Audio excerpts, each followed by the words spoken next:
Welcome back to Crime Besties for another episode. Here we are again, another week, another Friday. I feel like they're coming around very quickly at this end of the year. Bloody oath, it's actually quite scary. I was talking to one of the mums at basketball training last night, and she was like, you know, my grandma used to say that as you get older, the years go faster. And she thought, no, you know, it's the same number of hours, the same number of days, but my God, do the years go fast. Oh, it's crazy. It's January, right? Like, Yeah. I feel like May to October just disappeared. I don't even know where it went. No, I honestly don't know. Yeah. No, I don't know how we're here. I really don't. I feel like I'm on the train, the bullet train of like, I don't know. Yeah, towards the end of the year. I actually heard an ad the other day for Black Friday sales. And I'm like, hold on, wait, what? That's when I normally do all my Christmas shopping. Yeah, that's on its way. That's not far away. I'm going to have to really start thinking about all this. I was literally saying to my kids the other day, like, I've never been into Halloween, but I actually like Halloween at the moment. I've never liked it really, but no, I'm down for it because I feel like that, like it's like a holding place before we can actually go, oh my God, it's nearly Christmas. Until I can get to there, then I don't have to think about it. That's only 1 week away. Oh, fuck off. Or by the time this comes out, it's only a few days away. Only a few days away, yeah. It's next Friday, isn't it? Oh, yep. Just mental. It is. Absolutely. There's literally mental. a sign we drive past on our way to school every morning. They stupidly, assholes, keep putting on it, like, 10 weeks till Christmas. My kids have to read it every time we drive past. Oh, yeah? Do they have anything on their list yet? Oh, my kids have got stuff on their list. Yeah. I feel like some years, like, it's really hard. This year, I feel like I'm like, just, oh my God, we're going to have to Pare it back. Yeah. Like, Save some for the birthday list. Yeah. And I love hearing other people's Christmas traditions of how they do gifts and things, like, because everyone is so different and each to their own on how you choose to do it. But I'm fascinated on how, like, I don't know, just I was talking to a parent last night and how she does like, it's 3 gifts from Santa and then 1 gift from them, and that sort of thing. Whereas I feel like, I don't know, there's too much fucking wrapping in my house and I need to pare it back. And, not that not saying I spend more or less to that person that does that, but, or any of those sorts of things. It's just so interesting hearing how various people deal with it, because I just feel like it's just too much. Yeah. Oh, the kids get so much. And, I feel like last year I feel the same as you. We were scratching our heads almost, which is ridiculous as to what to get the kids. Whereas this year they both kind of are due for things that they might need. Like Lucas actually needs a new bike. Mm-hmm. Yep. Or will do in the next sort of maybe few months. Yeah. So I think that's a good one. Yes. But, in terms of what they want, I'm like, oh my God, it's just crap. Oh, well, my kids don't want crap. Brody particularly wants really bloody expensive stuff. Yeah. And it's either, like, God. Lucas's number one thing, an iPad mini. I'm like, you're not getting a freaking iPad mini. Brody wants a full gaming computer. Oh yeah, actually, you know what? He was trying to get me on board the other day. When I picked him up from he school. would. Yeah, like I'll get to Emma and she'll get to Mum. Yeah. He's like, do you think like a computer with a screen or a laptop would be better? I'm like, you probably need to talk to Peter about that.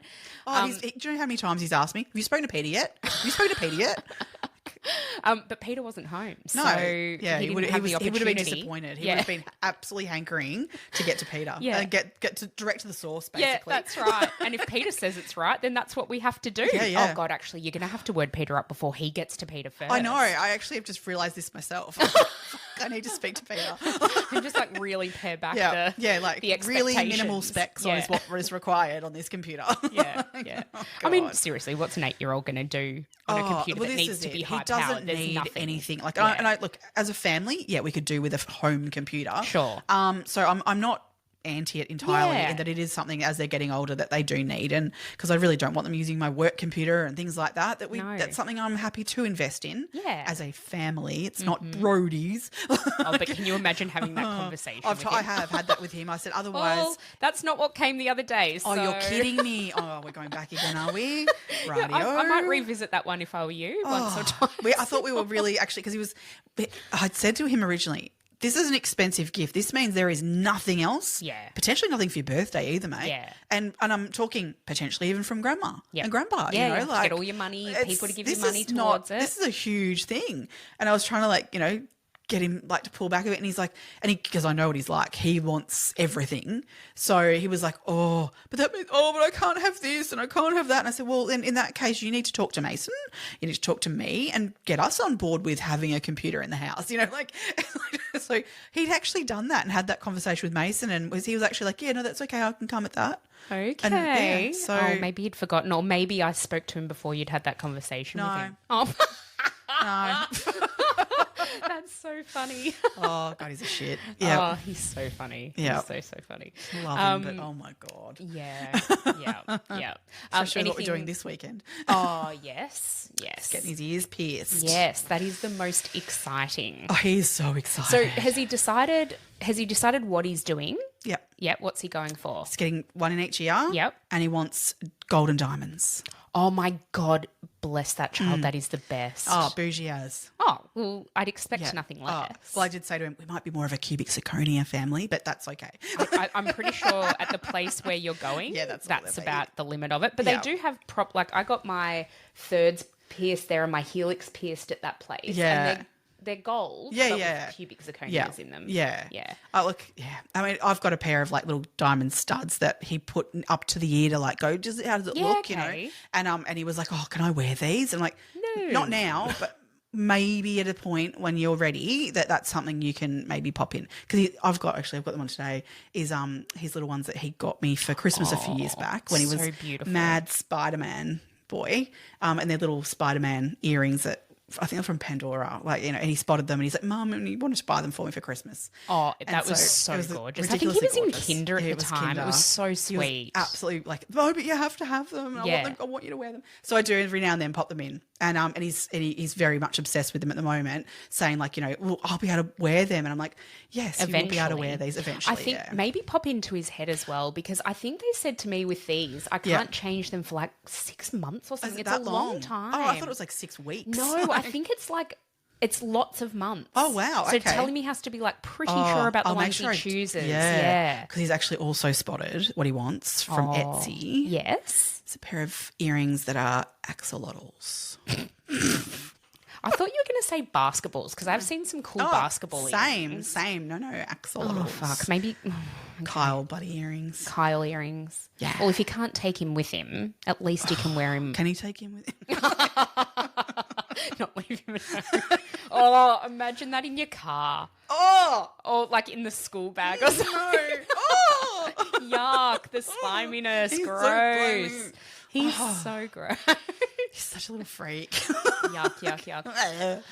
We don't really have a lot on this weekend. We've just got like sports. Tomorrow night I'm babysitting my nephews, because my mum and dad and my brother and sister-in-law are going to my sister-in-law's parents' 50th wedding anniversary. Oh, wow. Isn't that impressive? Yeah. So looking after my nephews, I'm really looking forward to that. Yes. And then on Sunday, I've just like blocked out the entire day to clean the house, like to just reset. We've got a hard rubbish next week, so I'm just going to there is so much shit down the side of my house that is. Might be bringing some shit to your place. Please do. You're more than welcome to. Bring it on Sunday. Oh, I love it.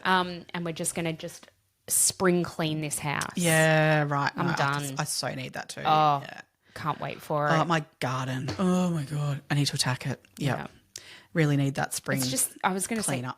This time of year is shit for the garden. Everything grows, including all the weeds and all the shit you don't want to grow. Literally, like within a few weeks, it is just like it just takes that weather to turn a bit. Yeah. Bit of wet, bit of warmth, and everything bloody all of a sudden grows. Yeah. It's dreadful. It's bullshit. But we haven't even had that much good spring weather. No, the wind, holy crap. Yeah, that was bad. It was awful. Yeah.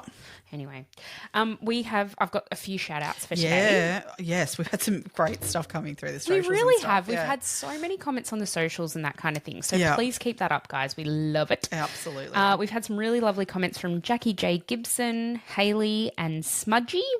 We have 2 new Patreons. We've got Cara LN and Harriet Rappel. Yep. And then we've had a Buy Me a Coffee. I actually can't remember whether I shouted these guys out last week or not. I don't think so. M&T Fallon, who have, gorgeous, really gorgeous comment and a very generous donation over there. So thank you to everybody for supporting us in any way possible. We also love it when people just word of mouth let other people know to listen to us. We've had a few comments come through this in the last few weeks actually. Yes. Saying, someone recommended this to me, or it came up in my suggested listens or whatever. Yeah. And that's how they found us. So goes a massive way. If you like us, please recommend us to somebody who you think might like to listen as well. Yeah. It's very, very helpful. Love it. Oh, it's just growing and it's great. It's great. Love it. It's so great.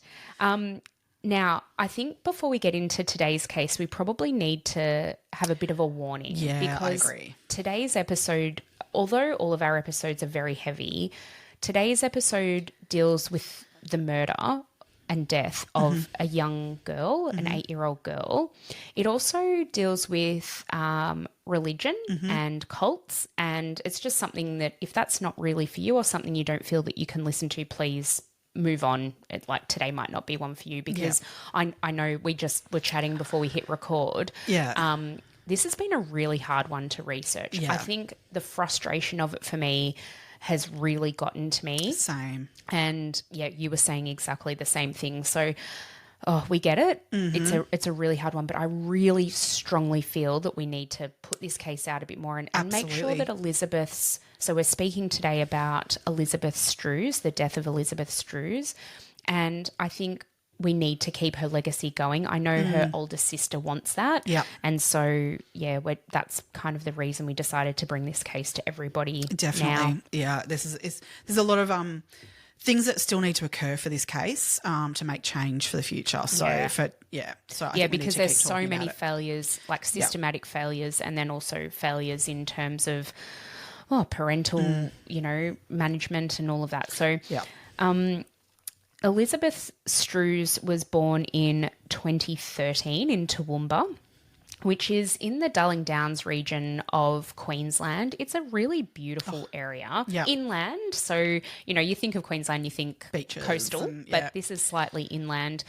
It doesn't have a massive population, but it certainly has a very solid population, and everything's there. It's a city that's known for like cathedrals, and there's a rainforest not very far away, and it's just a really beautiful part of Australia. Absolutely. And Elizabeth was born to parents Jason and Kerry Struhs. They were married for, I think it was about 17 or 18 years. Actually, no, it was about 20 years at the time of Elizabeth's death. Yes. Yeah. And so I think there could have been 25 even. Was it? Okay. So it was a long time. Yeah. At the beginning of their relationship, they were members of a church, of a Pentecostal church. Yeah. Happy Clappers. The Happy Clappers, that's exactly right.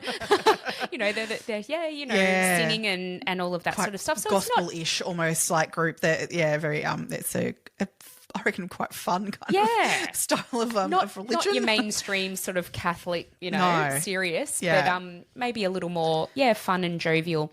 And Jason was into it, not as into it as Kerry. I think he's the words that he would use is that he didn't believe in God. At that time, but he wanted to support his wife. Yeah, which I find that really interesting in terms of their relationship. Very long-term marriage, and like I guess you don't get to a point in a marriage without it being a very strong relationship. Absolutely. But to me, religion is a very basic moral values kind of stuff that interesting that you've built this life with somebody that you have quite opposing views on. And opposing is probably a little too strong for it. I think he had no opinion, I believe. What it was. I think she had a very... But I think that's enough in for a religious belief between two people. To not believe the same thing in a religion is pretty big deal in a relationship. It definitely caused conflict between them. And we'll get... I'll explain a little bit more about that as we kind of go down the line. But Jason and Kerry, as we said, they had, in the end, in all told, they had 8 children. Yeah.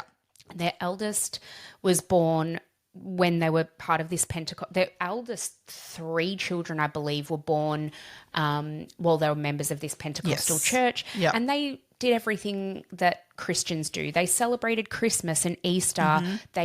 It was a very festive type of life that they lived. And as you said, they're happy clappers. Every Sunday they'd go to church and they were very community-minded as well. Yeah.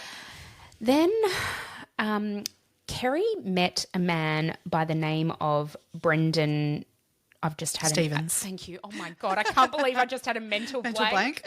By the name of Brendan Stevens at school. Yeah. So they met at a school gate and were having a bit of a chat, and they really started talking more and more about religion. Yeah. And Brendan had been to the Pentecostal church that Kerry was a member of, and he got to a point there where he wanted to become a pastor. Yeah, he was part of the fellowship, what they call. So I guess that's a part of like, that almost training, and he would give speeches at places, and yeah. But the church, the Pentecostal church, basically said to him at the end of this training or at the end of this fellowship that he actually wasn't going to become a pastor. No, they actually said to him, like, you need to leave. Yeah, his views were far too extreme. Yeah. And it wasn't aligning with their beliefs and what they felt was the word of the Lord. And so he left, and I'm sure was pushed out because his beliefs were extreme. He gave a speech. I think it was actually in Brisbane. He went to something as part of this fellowship. He went to Brisbane and he gave some speech. And when he returned, they said to him basically, too extremist, but not only that, he was actually within that speech, he was speaking negatively of the church and saying they were wrong. And so they were really, the pastors were saying, well, I don't think that we align. If you think that we're wrong, why do you want to be a pastor? Yeah. So it was a bit interesting. They were questioning him on that of like, we don't understand where you're heading here. If you think we're wrong, why do you want to be part of this? So we think that it's best that you don't, because we won't be putting you in a position of any further because you clearly don't have the same beliefs that we do. Yeah. So what does he decide to do? He decides to create his own religion, I guess. Or he said to them, I'm going to go out and I'm going to do my own thing. So he started an at-home church. Yeah. Oh, my God. I mean, that in and of itself, Jesus. But Kerry didn't know a huge amount of people. With this gets me a bit. Does this get you a bit?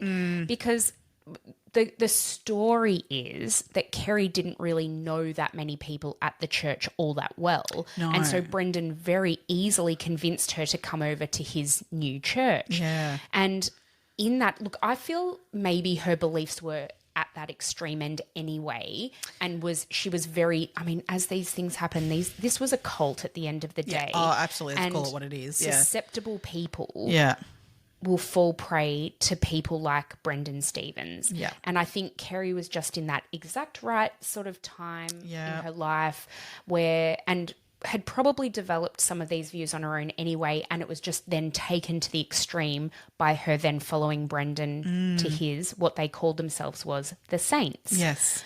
So he would hold... They believe that they were saints walking on earth. He would hold church services in his home. They prayed every day. This became so extreme that they basically shut out the outside world, aside from the fact that they all did have jobs. Yeah. So, and very again, normal jobs. Like, so Jason Struhs was a baker. Yep. And I actually don't know what Kerry did for work.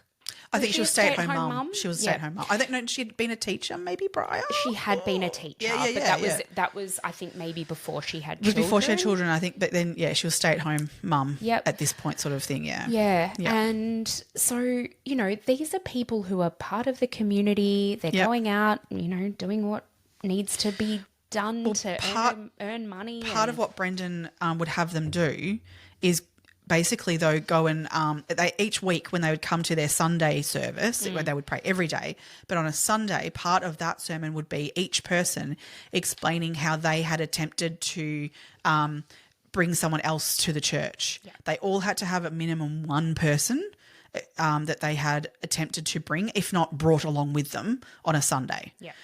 They all had to tell their story of how they had interacted with someone. I find this really interesting because it was a very anti-social church in so many ways. So much so. But this was a very strong element of what Brendan would preach to them to do. Don't you think that, if they were saints walking on earth, they would have all found each other? Like, why do you have to recruit people? Yeah. But in doing so, they blow would... holes in all this shit. There's so many.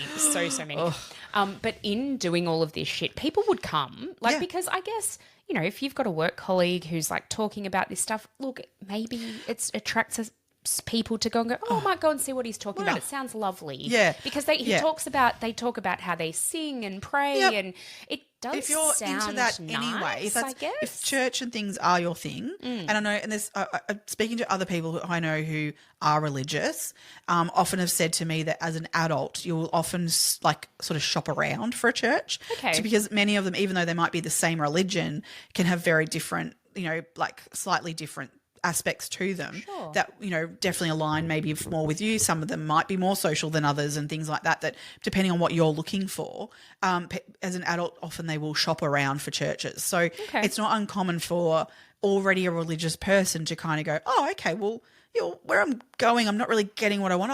I'll come and check out what you've got going on. So it wasn't unheard of. What I find really interesting, though, is most people would only ever attend one service and then be like, ooh, maybe not. But as much as that freaks, people just walk like, oh my God, oh no, not for me. It floors me then, the people that, how quickly they would become indoctrinated into this. So basically, Brendan Luke Stevens was the leader, right? He was married to a woman by the name of Loretta Stevens, and they had 8 children as well. Yeah. So they had Andrea Louise Stevens, Acacia Marie Stevens, Camellia Claire, Therese Maria, Sebastian James, and Alexander Francis. And they actually had one more daughter as well, an older daughter who who sort of went away from the religion. Right. And she's not really spoken about at all, which is completely fair. Yeah. She's chosen to remove herself from this. Yeah. So we don't really need to talk about her. No. But basically, so they had this family of 7, 8, the mum and the dad. They've got the Struhs family on board. So Kerry and Jason actually had, in the end, by the time Elizabeth was born, so Elizabeth was their youngest daughter, born in 2013. By the time she was born, they had 8 children of their own. Yeah.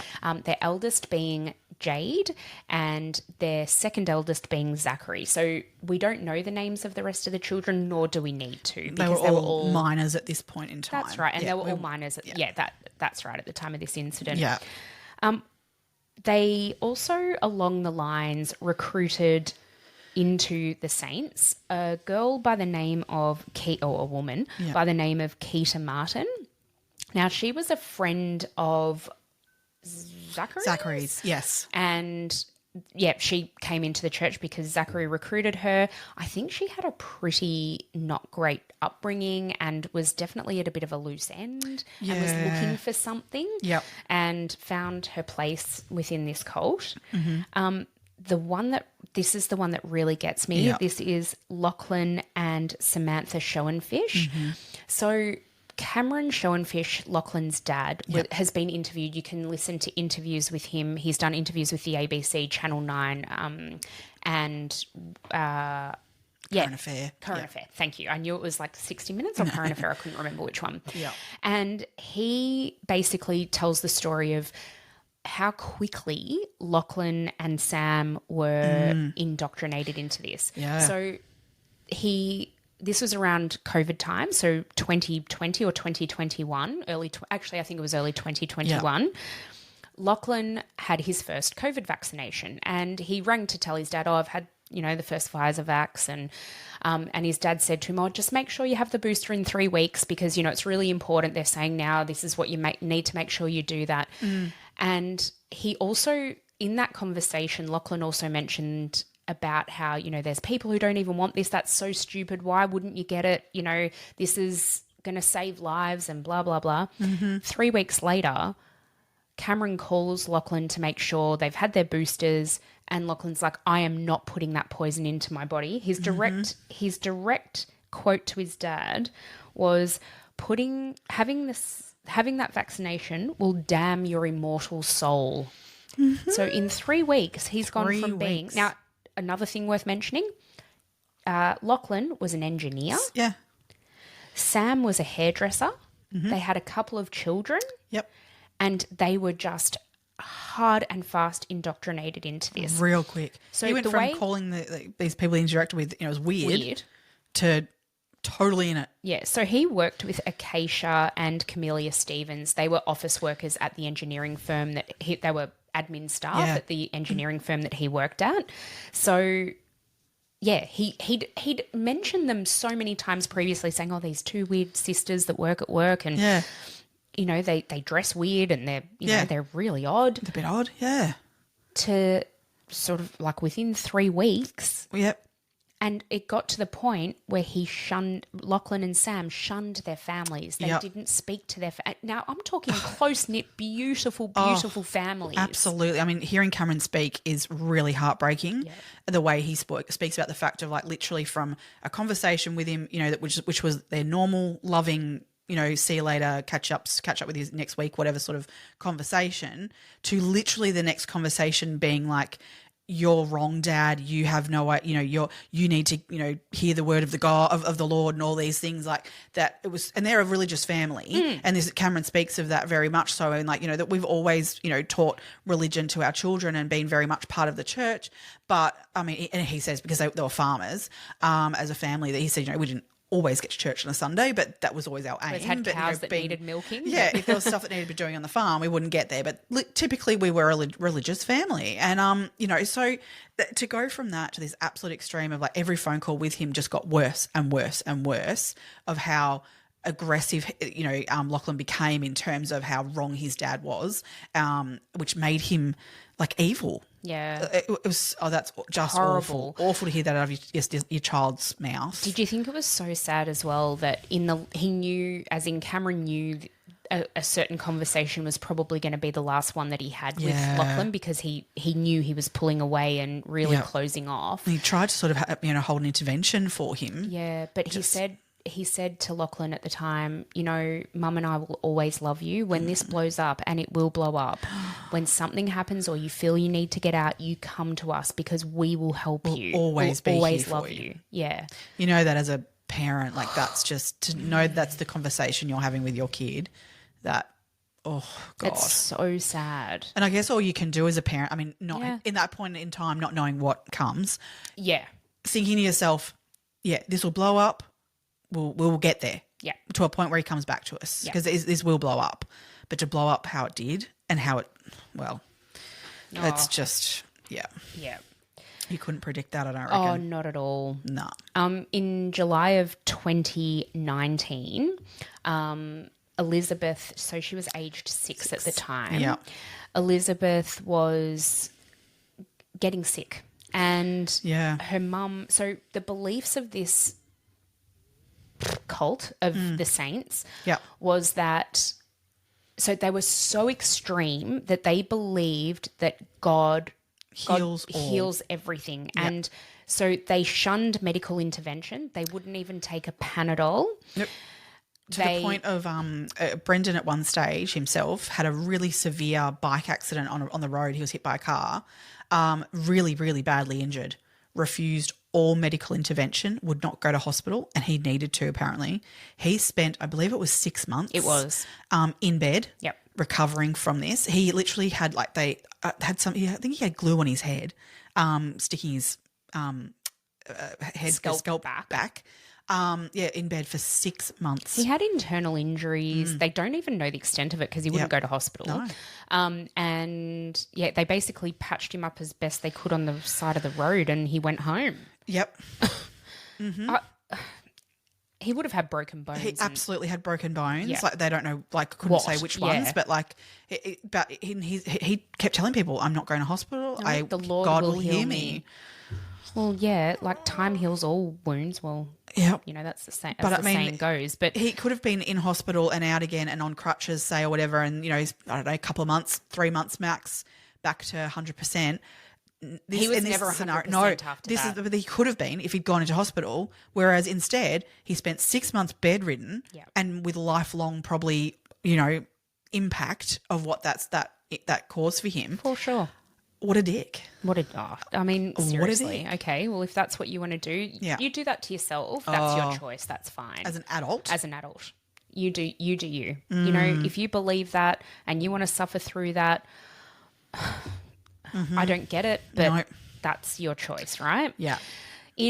As I said before, in July of 2019, when Elizabeth was only 6 years old, she started to get really quite sick. Yep. Now, it got to a point where she was actually essentially in a coma before Jason took her to hospital. Yeah. Now, at the time, Jason was not a member of the church of the saints. He did not believe what they did, but he was still married to Kerry. Now, this is where I was going to talk about their marriage, a bit about their marriage. Yeah. Because Kerry says that at that point in their relationship, she was ready to leave him. Mm-hmm. She could not believe that he didn't believe, and that by him not believing, that was in direct defiance of everything about her, basically her whole everything. I wish she had gone.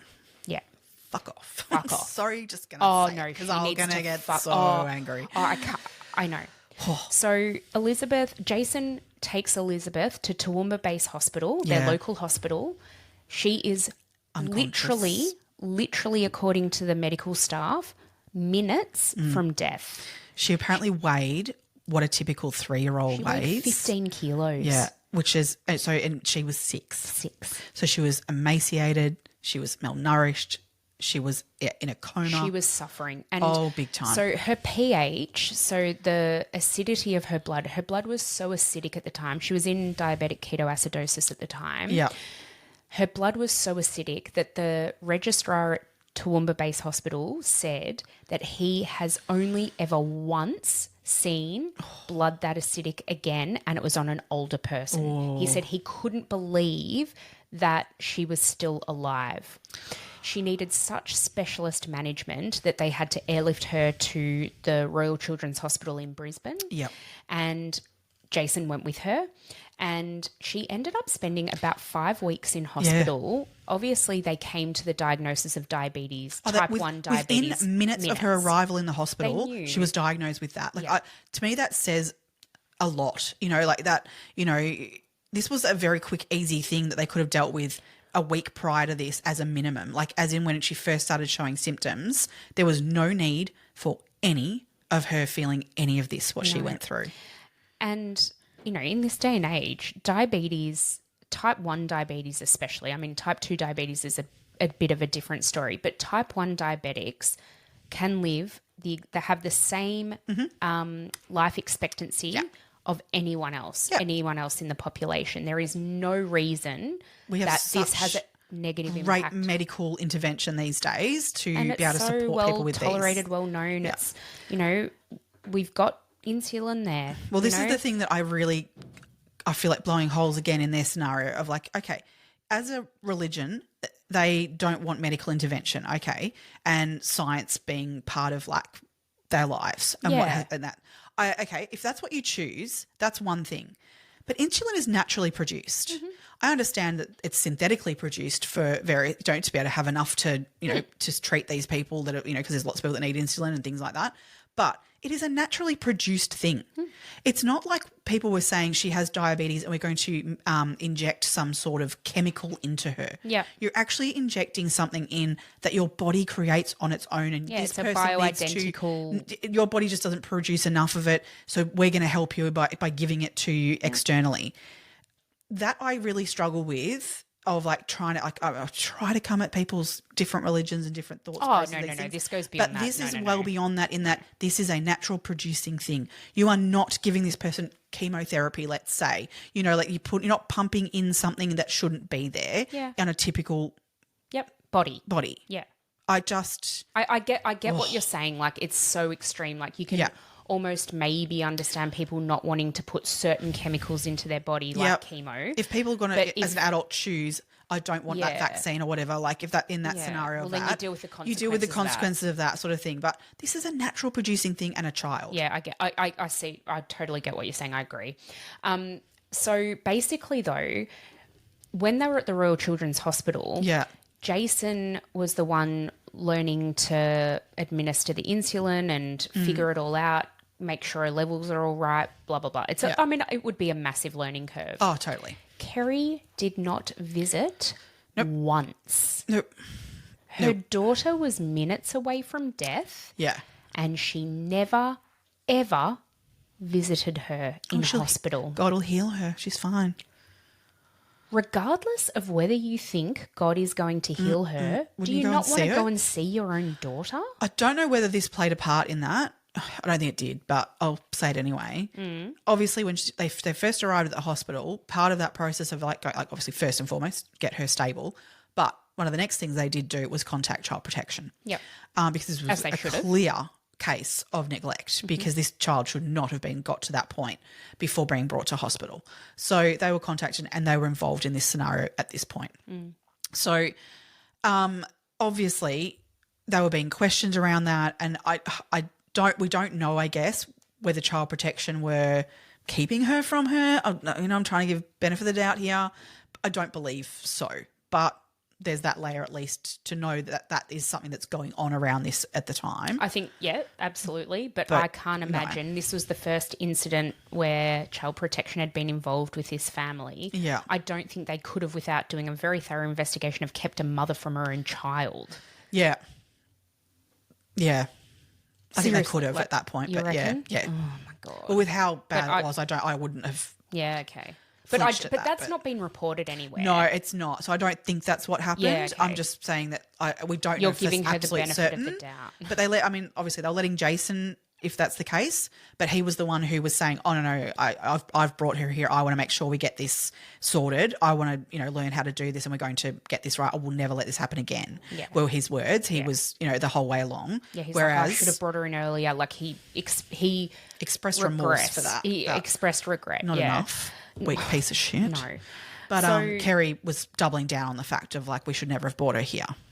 Oh, God, I know.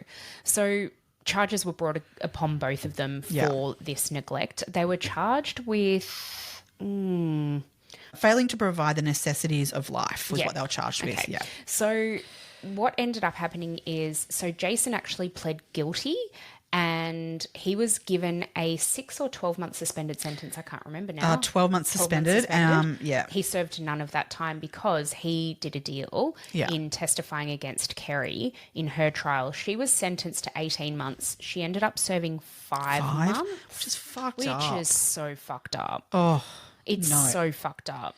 And sorry, it was 6 months he was sentenced to in the end. That was suspended. Yeah, and basically given because he was the parent saying, no, I will ensure this never happens again, and testifying against Kerry, he didn't end up actually spending any time in jail. No, but he'd also proven that he was administering the insulin. She was stable. She was back at school. She was, living essentially. He'd done all the right things. He'd ticked all the boxes, whereas Kerry was still to that, like as she pled not guilty, she was saying that she did nothing wrong.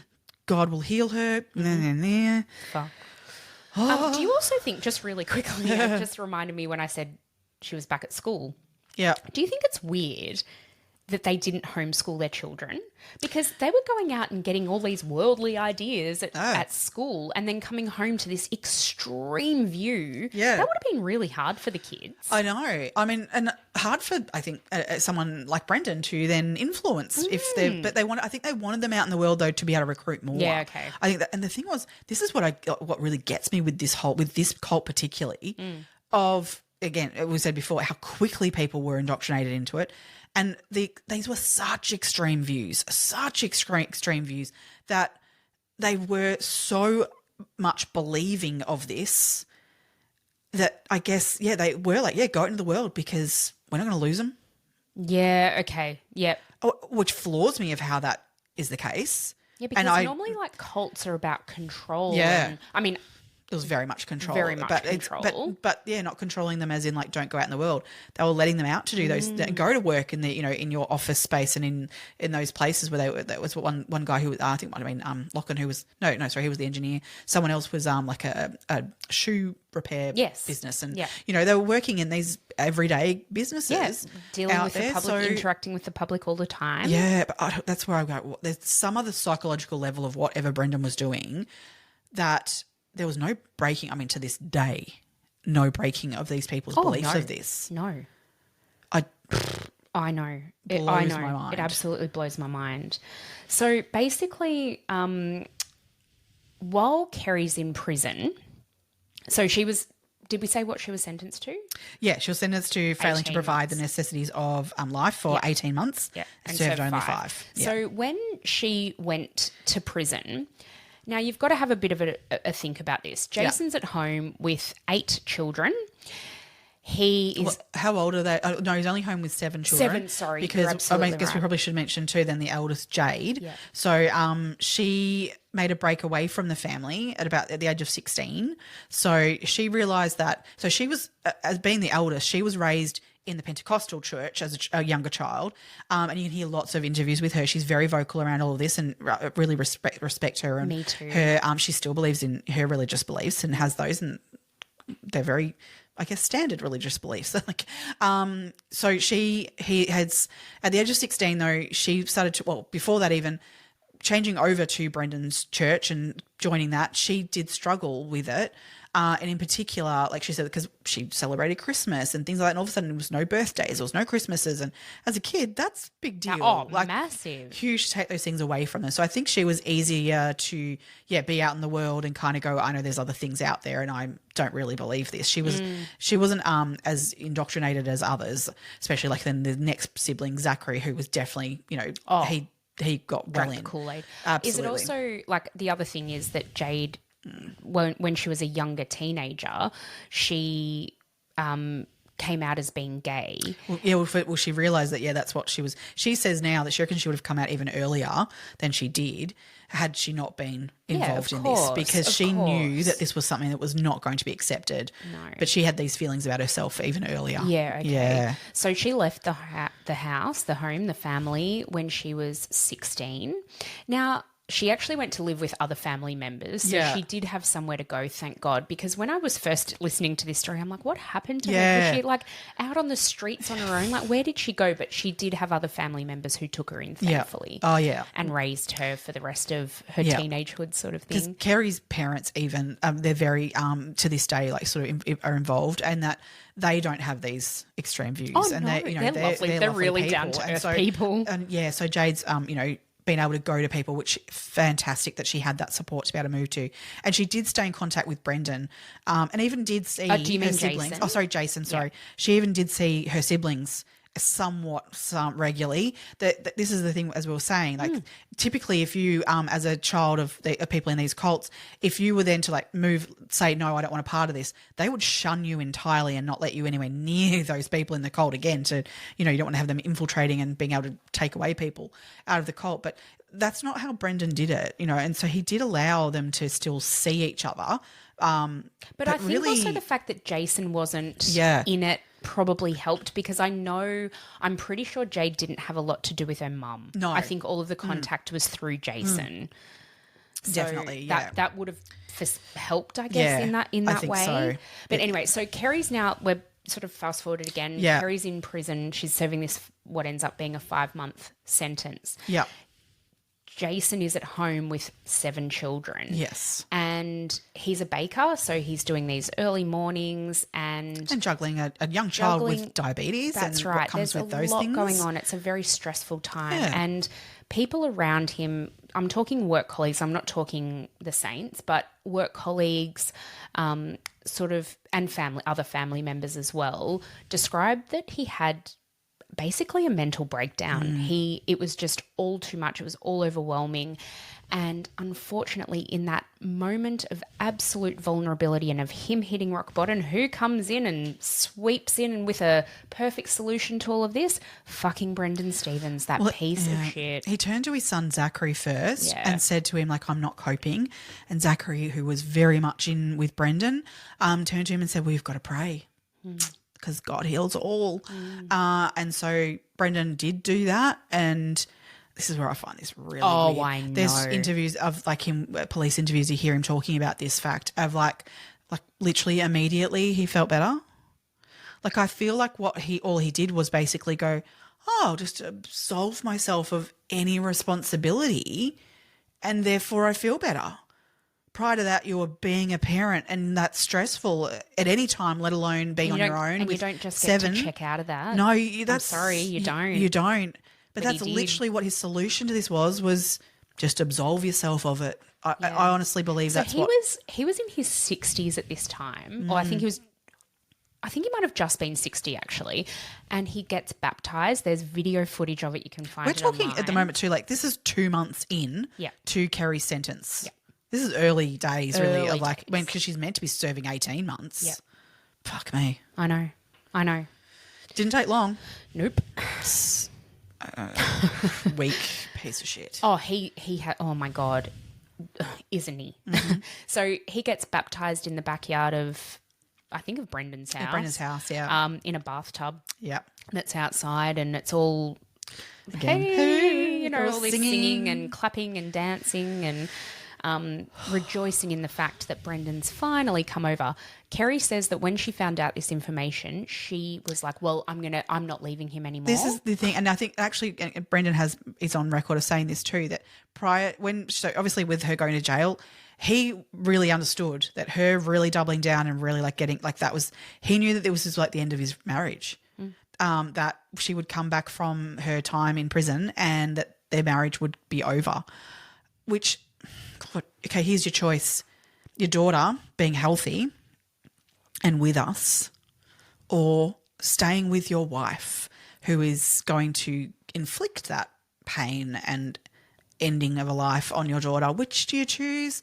That motherfucker chose the wife and decided that he would go down her route of her religion to ensure that his marriage stayed intact. Yeah. A doctor testified at Kerry's trial, one of the doctors from Toowoomba Base Hospital, who was one of the first to treat Elizabeth when she first presented. And he said, and he even wrote a letter to Child Protection saying, this will happen again if this child is allowed in her mother's custody. Which that testimony has been ignored on so many levels in this. It makes me feel sick. Fucking pisses me off. After the 5 months that Kerry's been in prison, she gets let out and she is allowed to go back to the home in which Elizabeth is living.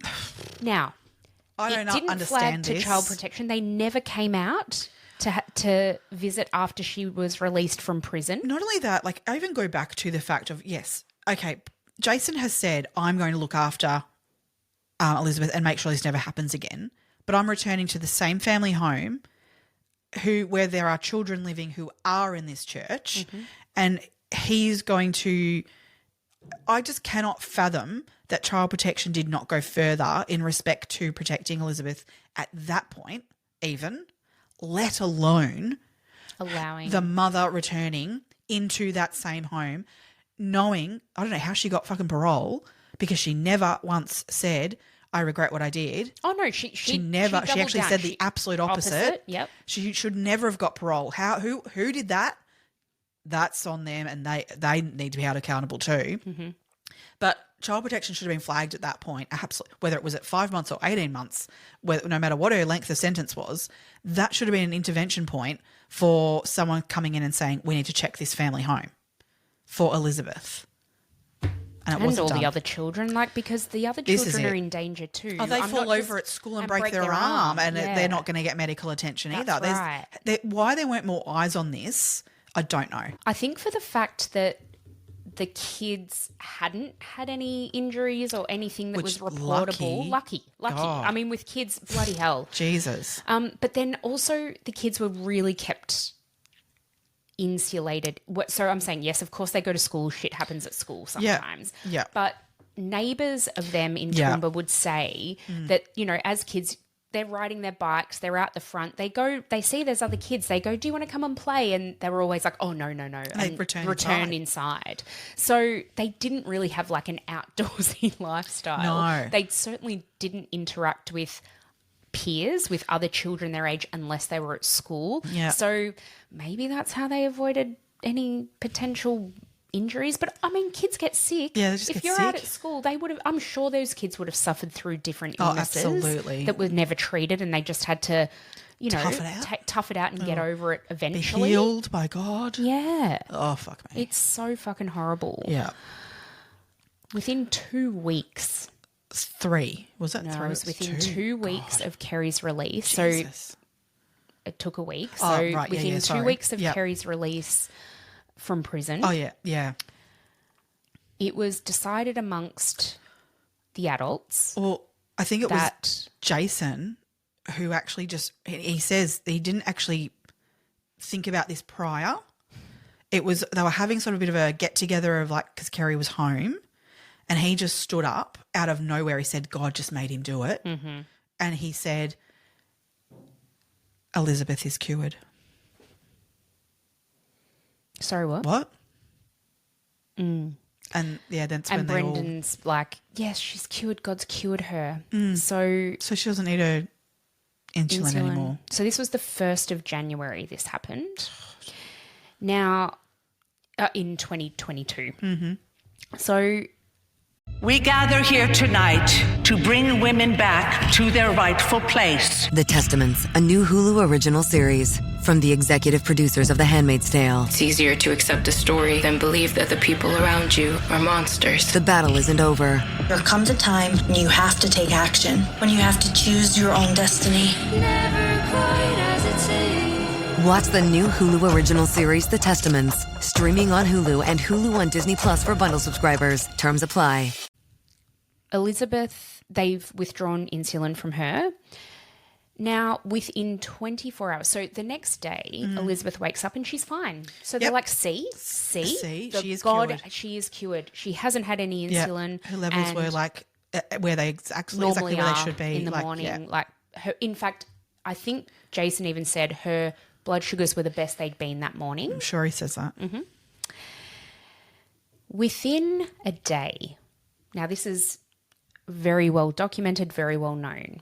If you don't have insulin for a day as a type 1 diabetic, you begin to go into what is known as diabetic ketoacidosis.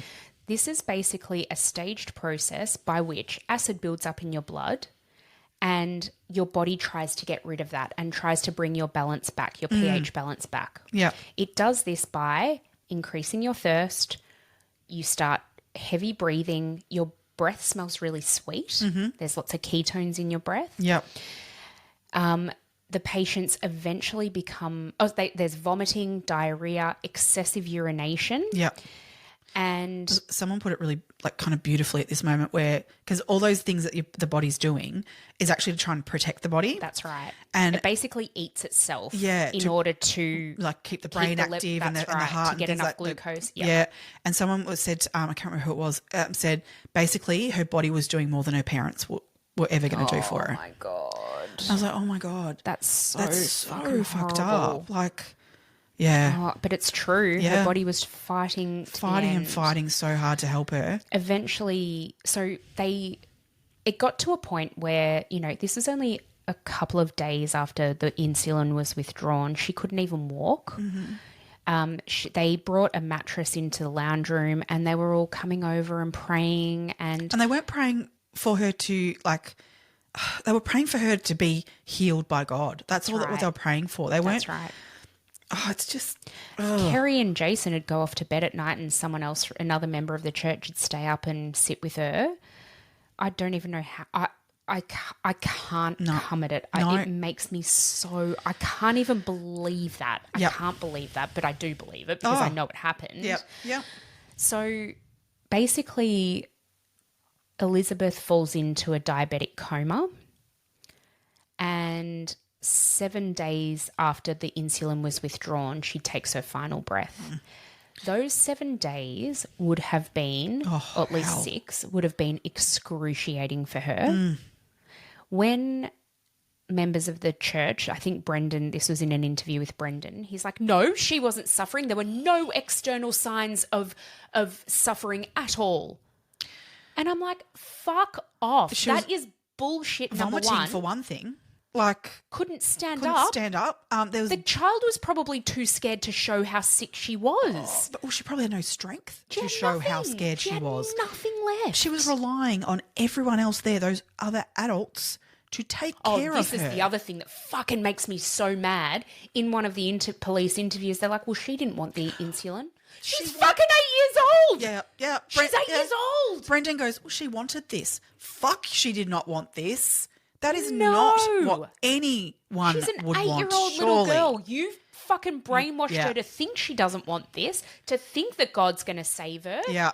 She has no critical thinking skills. She's fucking 8 years old. Yeah.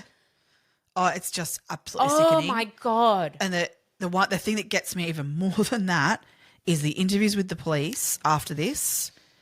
How calm, out of all of them, Jason is. Yep. No one's sad. The others, I understand, have had this belief for a long time. Jason's literally been 3 months. in this 3 months. Yep. And he is so content with the fact of what has taken place. Let's talk about what happens after her death. Yeah. They all come over, they're praying, singing, dancing. Yep. They're dancing out on the lawn. They're dancing around her body. They're not praying because she's died. They're praying that she will be resurrected. Yep. She's just sleeping. Yep. And she will rise again. Yep. So 36 hours after her death, they decide that they should probably call 000 because God clearly wants more witnesses. More witnesses. It's not about getting her help. No.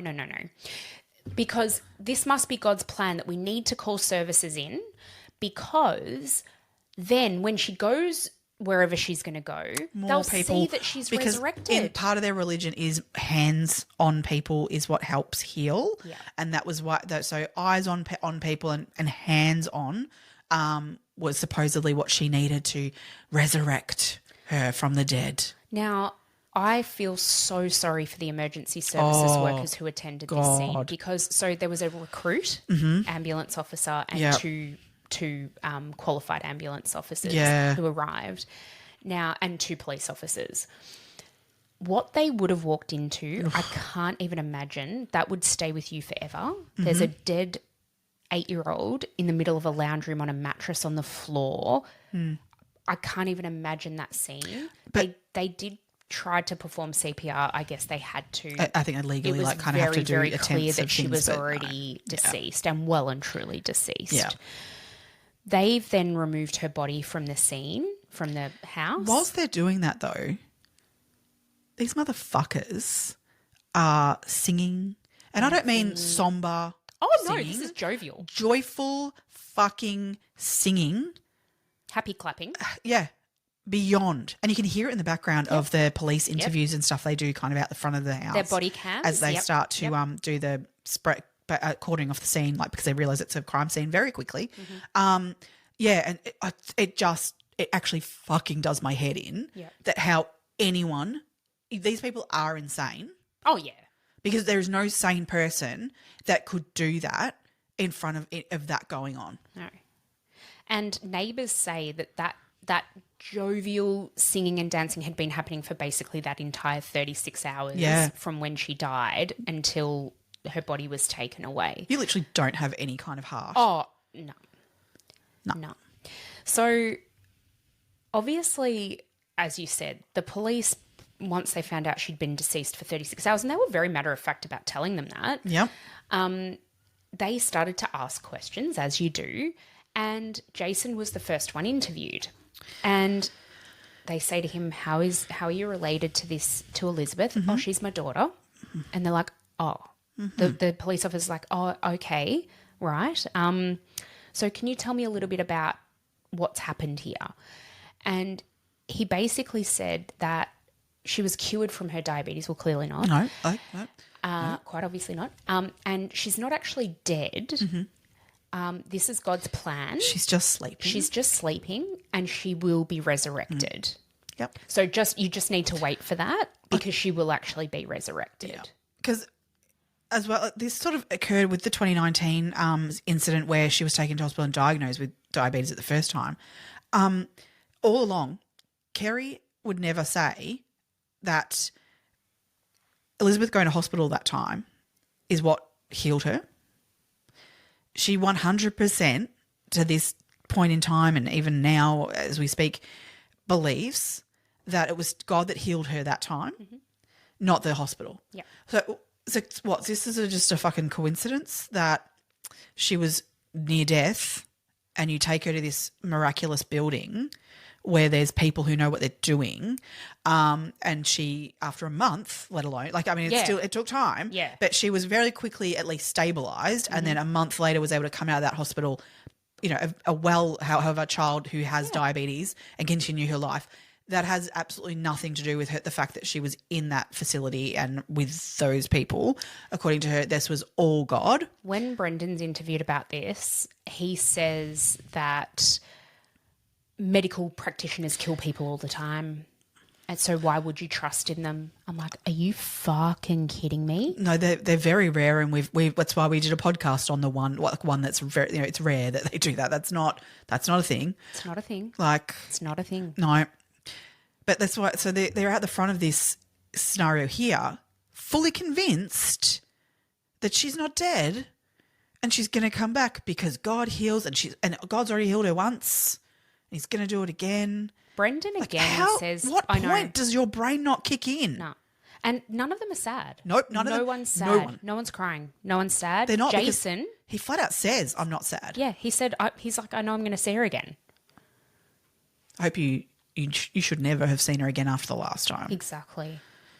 So what this when Brendan's police interview, he said, "Oh, just you wait until the morgue sees her rise." Oh, when he said that, like, how do these police do these interviews too? I don't know, because they're so good. There's a female cop who leads it at the actual scene. And she's interviewed them. She interviewed them back in the 2019 case as well. And she is so damn good. Oh, she's amazing at being able to react and not react at this, like, you know, when they say these outrageous fucking things, and her response to them is like, okay, and then next question, you know, kind of thing. And can I couldn't help myself. That to me a bit better, or can you give me a bit more detail around that? Deadpan look on her face where I know I wouldn't be able to contain myself. No. I know it. I'd be like, you cannot be for fucking real. Yeah, you cannot actually believe that. No. Oh, yeah.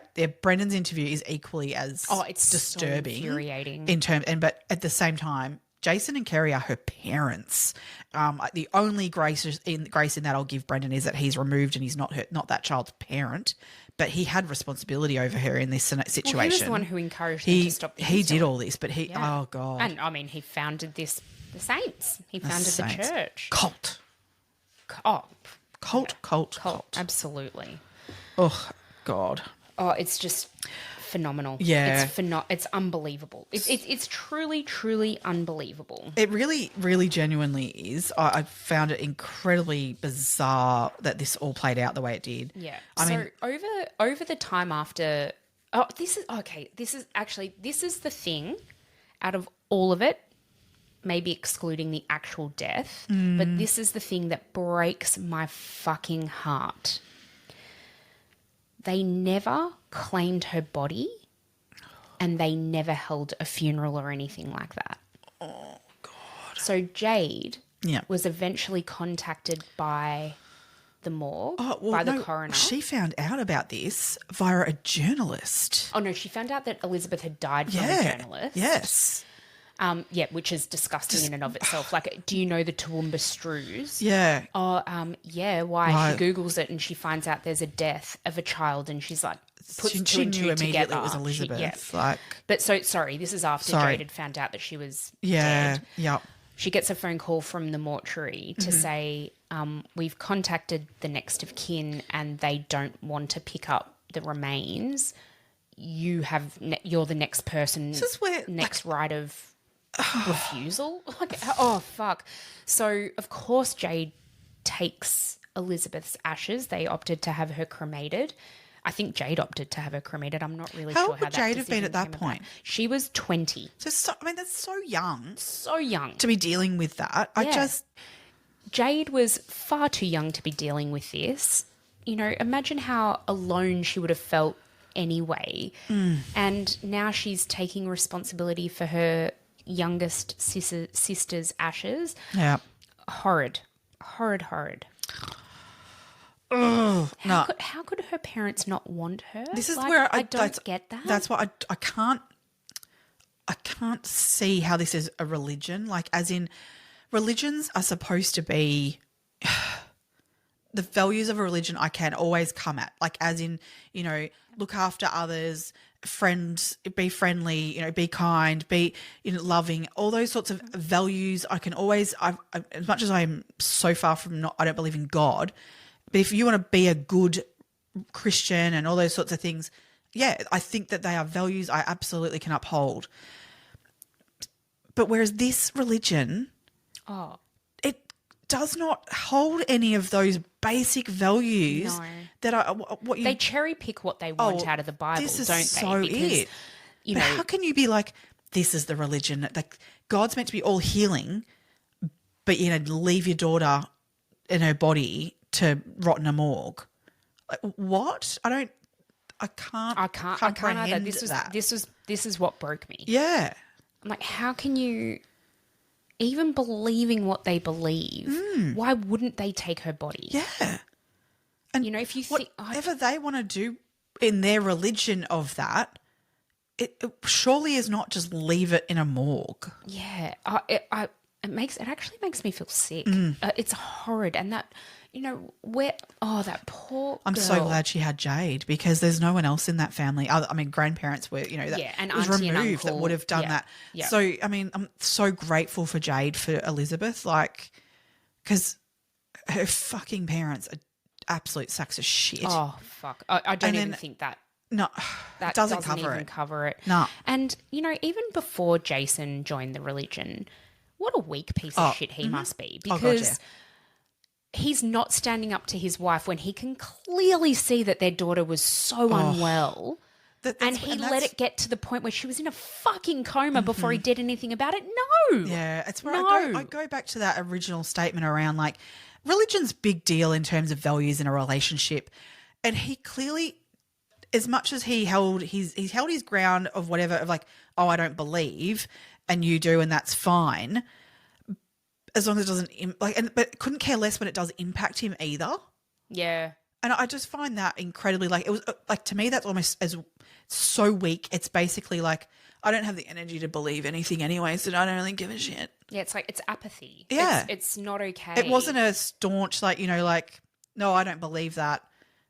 You can believe what you want to believe. I'm taking her to the doctor. But she's my daughter too. Absolutely. Yeah. Like, not to be able to stand up to that just absolutely makes you so culpable, so incredibly wrong.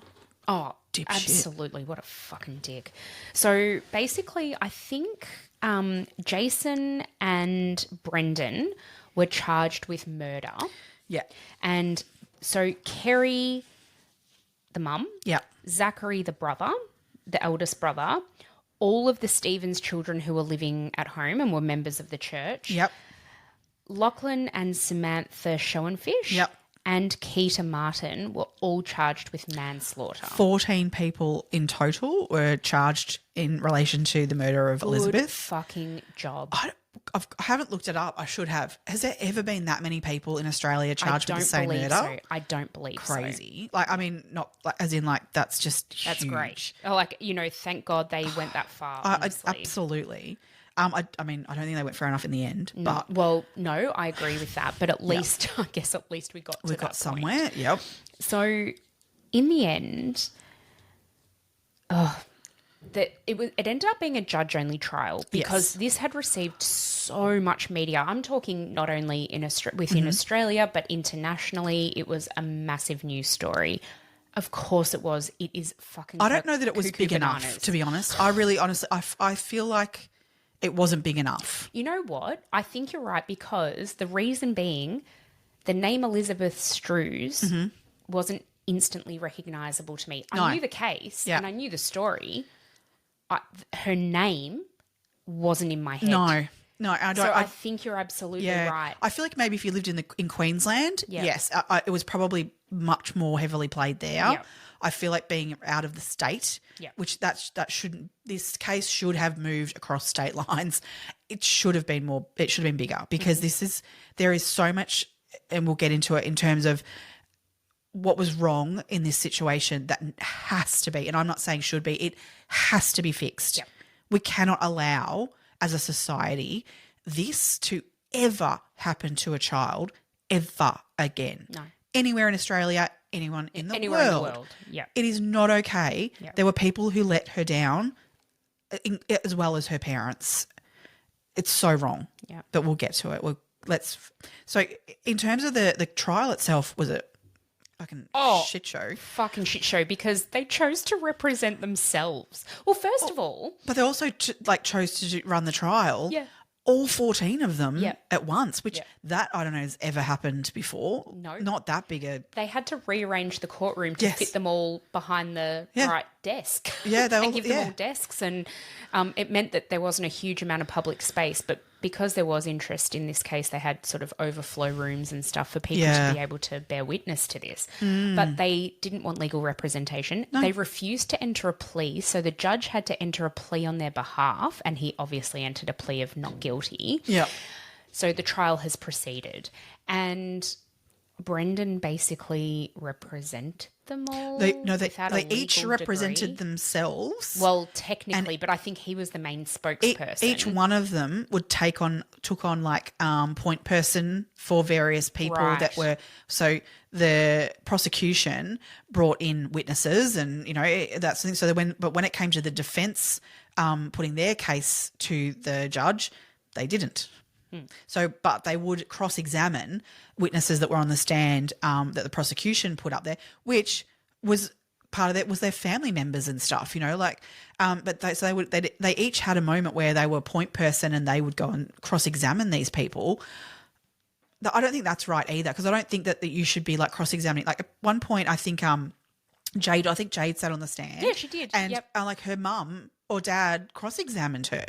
I it don't was think her that that's dad. appropriate. And I think Brendan did with her as well. That would have been so difficult. Yeah. Well, she actually got up and said, "This is the most difficult thing I've ever had to do." Yes. Of course. I mean, on so many levels. it's just, I don't think that that's right, that should be allowed. But So, yeah, it was a judge-only trial Yeah. because there wouldn't have been able to have been an unbiased jury Yeah. selection process. So, which, yes, I think that's probably a really good call. yeah, but not only that, because of what kind of I just think that it had to be in this situation, because they made a mockery of the entire court system, the 14 of them. So they would have like these family members would come on the stand, and the prosecution would be like, asking them questions, and they would snicker and laugh and just talk amongst themselves as if they were, in their home doing their fucking church thing in the middle of the court. The amount of times the judge had to stop them and tell them to stop speaking, and it just was an absolute circus. It was a circus. And you're right, they would laugh. So somebody would say, that, for example, they had a medical professional testifying about Elizabeth's condition, and he basically said there was no other outcome here. She was always going to die. And they laughed. Yeah. It's just disgusting. It's Absolutely disgusting. revolting. They believe that she's not dead. Like, I can't. I actually can't. This is where I really just get oh my God, I can't even. Yep. So Jason ended up being sentenced to 14 and a half years, because he got 13, but they added on his conviction. Sorry, he got 14 years, but they added on the 6-month suspended sentence from the 2019 case, as it should be, because he obviously they're connected, so they were able to basically say, yeah, you've now got to serve that. Yeah. But he wasn't, along with Brendan, who were both charged with murder, they downgraded that to manslaughter. Now, this gets me that the judge basically decided that they didn't believe that she would die from this. Therefore, it's manslaughter, which I understand that's what I'm going to put inverted commas, believe, but a sane person would not. You can't actually convince me that these people really believe this shit. I don't know. I can't either, because I can't imagine having such extremist views. Our court system has to be based on common sense. Yeah. And that's exactly And I right. think that common sense told you that she would die from this. For sure. And therefore... Jason, if no one else, Jason knew that. Exactly. He murdered her. Yeah. He murdered her. Yep. He knew everything about her condition, her dosing. Like, Kerry never gave her insulin once. No.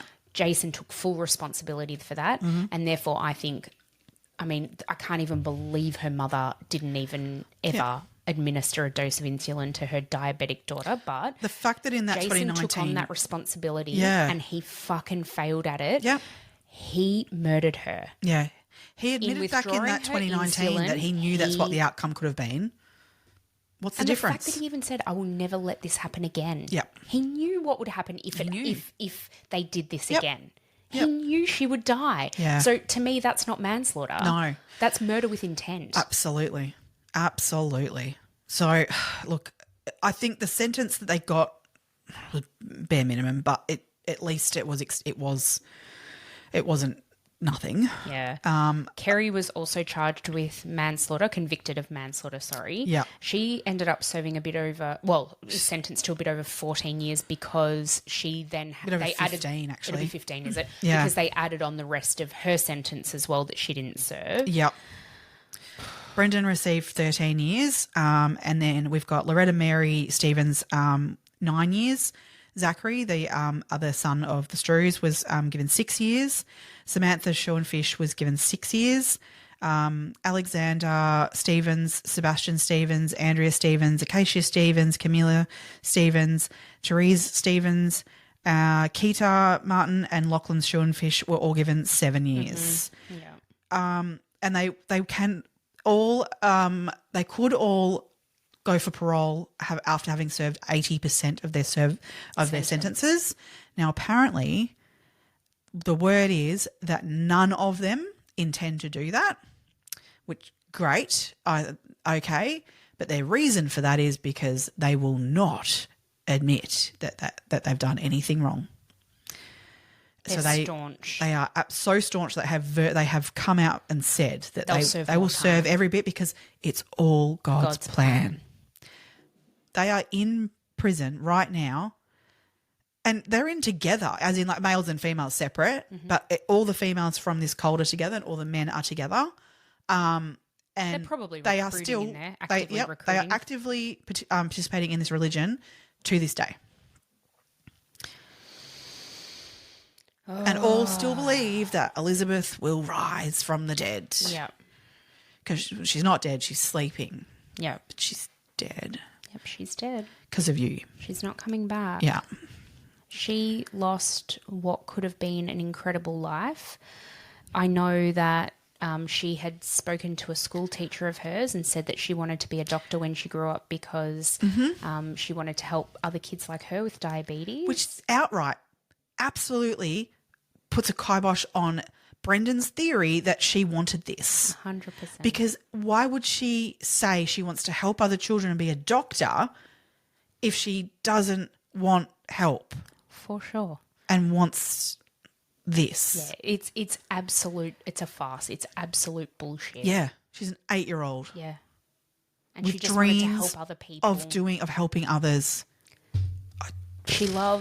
Elizabeth loved riding her bike. She loved the colour pink and purple, Dora the Explorer. She was her smile, like she was just a really gorgeous little girl. Really gorgeous kid. Yeah. Love and life. And you just can't believe that she had to suffer in her 8 short years so much. When she didn't have to. As I said, type 1 diabetes is so treatable and so well managed and I'm not saying it's easy. I'm sure it's not easy. No. But it is manageable. Her life has been stolen. Absolutely. You tell yourself no one wants your college-era band tees, but on Depop, people are searching for exactly what you've got. You once paid a small fortune for them at merch stands. Now, a teenager who calls them vintage will offer that same small fortune back. Sell them easily on Depop. Just snap a few photos and we'll take care of the rest. Who knew your questionable music taste would be a money-making machine? Your style can make you cash. Start selling on Depop, where taste recognizes taste. From sauce to dust to nuggets, it's Taco Bell's new Diablo Dusted Crispy Chicken Nuggets. Are they mild? If they were mild, they'd have to change the name to Little Rascal Nuggets or Minor Nuisance Nuggets. Definitely Diablo. New Diablo Dusted Crispy Chicken Nuggets, a brand new classic. Only at Taco Bell. At participating U.S. Taco Bell locations for a limited time and while supplies last. And Jade is amazing, and she has taken on the other siblings, and I mean that would be huge because she would have to. I hope she's getting help in this position. I think she's got a lot of support, but I mean even just psychological support for those children because one, they've lost their sister, and for any child, having lost a sibling, that is not easy to go through in the circumstances that they've gone through, but also then the layer of their own indoctrination into this. That needs to be undone. That needs to all be undone, and they need to be unbrainwashed. So that's huge to just manage all of that with these, and they're not young in that they're all minors at this point, but some of them are teenagers. Some of them, but they're old enough to have their own opinions on things, and so that would be very difficult, I think, and a big challenge to take on. But Jade has also raised a civil suit against the basically child protection because they let this family down. They let Elizabeth down. Oh, didn't they? They really, really did. And there has to be changes in the system. It is not good enough to have a system that does not pick up on these major things like someone exiting from prison on parole and that doesn't flag a check-in of minor sorts that could see that things were not good. That's exactly where the other point that really struck out to me of like another intervention point was literally the Thursday before she passed, which I think she passed on the Saturday. On that Thursday, Kerry had a parole visit due, and Kerry just rang in and said, "I'm not well. I'm not feeling good. I'm not coming in." So like, yeah, cool, no worries. What the fuck? Then we'll come to you. Yeah, and because that household needed eyes on it for sure. I just... it's the system, the systematic failures in this case are huge. And as you said, that this can't happen again. No. This cannot happen again. But unless there's reform... Elizabeth wouldn't have been at school. Oh, it was school holidays. School holidays? It was school holidays. Okay, yeah. all right. Yep, but even prior to that, there has to have been prior to that though, even there was the months building up of mum being sent to jail, right? School have got to be on a bit alert of like what's going on here because we know what's happened in the past. Surely they knew what had happened in the past. I don't know. There are systems that allow that they would know. Okay. And if they weren't, then again, it's another failing of the system. Sure. Because there are avenues for that school to have known whether she had moved schools or not. There are literal websites that you log into and see this stuff and get flags for it. Yep. So they can't claim that they didn't know stuff. That's on them as well then. Why weren't they flagging things of like, hey, she's not, I don't know, not looking well towards the end of term and then mum's coming out of jail. Like, what the fuck? Yeah. Oh, look, I can't even. I can't even. The fact that, for me, it's the fact that child protection didn't check. Like, they didn't know that that Jason had been baptised into the religion because they hadn't been out there to see it. They didn't know that there was a change. That's a massive change in circumstances. If people in his workplace and stuff were saying he's really not in a good place. Yep. Oh, it just frustrates me. I know. That there are literally, and I'm pretty sure this is nationwide, not just Victoria. Okay. But there's, there are systems that allow communication between various departments, and why that wasn't being utilised just is beyond me. That these people there should have been parts of her life all communicating, so that this was avoided. Yep. I don't know. Look, an inquest has been announced, but a date hasn't been set yet. Yeah. So, look, it's a good thing that they're going down that path. The fact they haven't set a date yet, I think, is disgusting. Yeah. This is a priority. This has to be a priority. So I guess watch this space. If there is an update, we'll bring it in a future episode. Yeah. Oh, because unfortunately there are many of these like little cults operating in Australia and around the world. And we don't know about them. I know Toowoomba is known for a little bit of like some quirkiness, like, kind of thing. But yeah, so there are pockets where this is more likely than, in our suburbia kind of thing. But they're definitely around. And so got to be more eyes on this stuff. Yeah, and that's what this inquest needs to investigate, how they do it, what they do with it. Yeah, I understand people have a right to do their own thing and that stuff, but where it puts people in danger. That's right. I mean, the minute that there's a religion that states that they don't believe in medical intervention, that has got to red flag where there's children involved. I mean, again, if you're an adult and you want to make that decision, that's kind of a bit of it on you. Again, I don't like it, but what are you going to do? But when there's minors who can't make those decisions for themselves, for sure. No, that is not even okay for a parent to make that decision of that child. Like, it's no, not. Of course not. No. We do better because we. I mean, I get it that the Bible's written in. They pick, I just say, cherry pick out of the Bible, and because the Bible doesn't talk about using medical intervention because it wasn't invented yet. like we've moved with the times. Maybe if Jesus was around. God. Maybe he would go, hey, insulin's cool, dude. Yeah. Take insulin. Come on. Yeah. Yeah, when we know better, we do better. Yeah, that's exactly right. We've got these resources. We've got hospitals. We have the best medical, staff. We've got nurses and doctors. Science. Yeah. Hey, what? Sorry, what? People who actually give a shit and want the best for, the best outcomes for especially children. Like, you think how hard people work to make sure kids are okay. Yeah. And in this instance, everyone's failed her. It's just, I mean, there were people who tried along the way, but, were bound by certain, there was nowhere else for them to go. No. But, this outcome is disgusting. I think, I actually can't believe that it happened in the country that we live in. I think it's disgusting. Same. And it's as you said, it has to change. Mm-hmm. Yeah.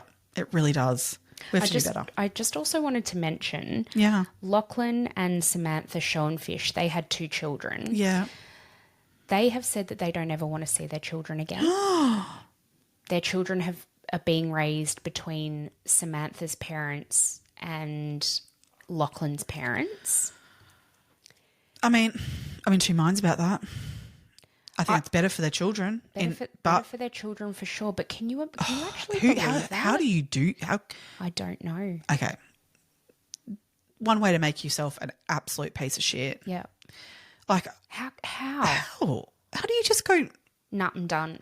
Like again, that's where I just can't come at this as being a religion. Where are your core values and beliefs? Like really centered here. Community and all of that sort of stuff. What is their goal? What is their outcome of that? It's like they've taken. I'm like you. I don't believe in God. I'm not a religious person, but I can see value in some of the beliefs and some of the values of certain faiths. Yeah, and community, kindness, family, being together. Yeah, all of that. They've fucked that all off. Yeah, they've literally removed all that stuff that you can go, I can go with this. That's nice. Yeah. And have just picked the crap. And run with it to the nth degree. Yeah. Extreme is the only way to word it. Total and utter extremism. Yeah.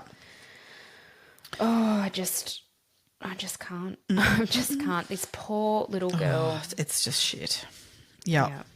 Did you have anything else you wanted to add? I don't think so. Just that, go Jade.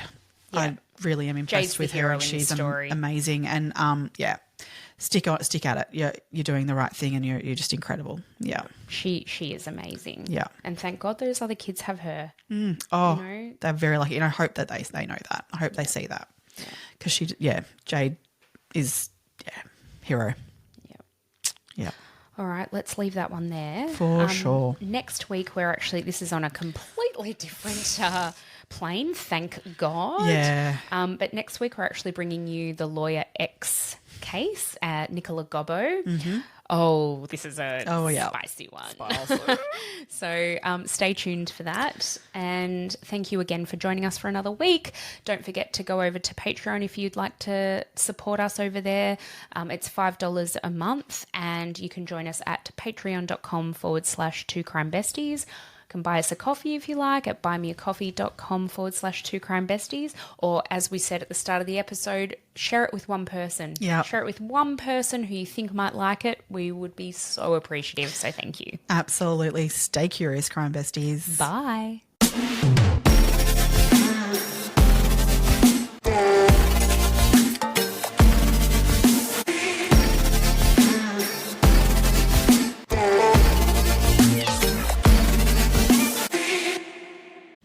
I sold my car in Carvana last night. Well, that's cool. No, you don't understand. It went perfectly. Real offer, down to the penny.